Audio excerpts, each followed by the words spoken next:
целая эпоха сходит на нет, целая отрасль табаководства, и чтобы запечатлеть в памяти то, что было это раньше, как это раньше возделывался табак, что такое культура табак, какие были табаководы, какие были сорта, мы решили запечатлеть то, что было, сохранить для потомков по возможности.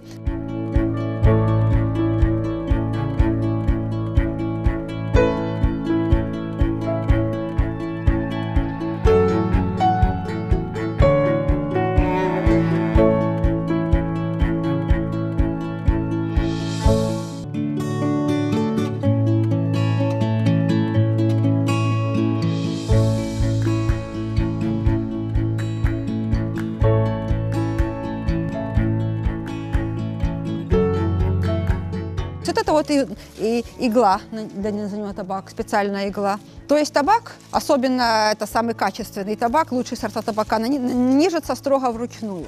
После того, как нанизали его, им там притомили, потом подвесили и специально высушили. Потом сняли, убрали, сортировали, перебрали, затюковали вручную в такие тюки.